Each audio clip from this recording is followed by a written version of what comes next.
દાદા ટ્રેન ક્યારે આવશે? આવશે બેટા, હમણાં જ આવશે. કાકા, એ કાકા, આ કઈ બાજુ ઉપડા? દેશનો સૌથી મોટો તહેવાર ઉજવવા અમે અમારા ગામડે જઈએ છીએ. તહેવાર? અત્યારે શેનો તહેવાર? લે, તમને નથી ખબર? અરે લોકશાહીનો આપણા દેશનો સૌથી મોટો તહેવાર ઉજવાઈ રહ્યો છે. તો ઈ ઉજવવા આપણે હંધાએ ભેરા થઈને આપણા વતન જાવું તો જોઈએ ને. આ તો કેવો તહેવાર? લોકશાહીનો તહેવાર. આ 7 તારીખે મતદાન કરવાનો દિવસ છે. આ અમારું ચૂંટણી કાર્ડ છે ને એ અમારા ગામનું જ છે. એટલે હંધાએ ભેરા થઈને મત દેવા ગામમાં જ જવાનું છે.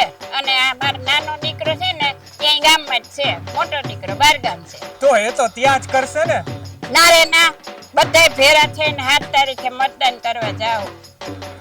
આ મોરબી જિલ્લા વહીવટી તંત્ર વાળા છે ને મતદાન કરવા માટે અમારી પાસે આવી અમને ખૂબ સમજાવે છે. એટલે આ વખતે ગામવાળાએ વોટ્સઅપમાં નક્કી કર્યું છે કે આવતી 7 તારીખે સવારમાં સૌથી પહેલા મતદાન કરવું. એટલે આપણા ગામનું 100% મતદાન થાય. વાહ કાકા વાહ, જોરદાર હો. જો તમારા જેવા જાગૃત નાગરિક થાય તો 100% મતદાન થાય. અને આપણે સરહદ ઉપર લડવા નથી જવું, પણ ચૂંટણીના ટાઈમે વધુમાં વધુ મતદાન કરી શકીએ.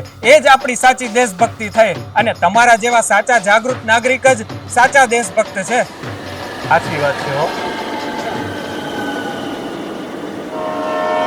કે હાલો ટ્રેન આવી ગઈ.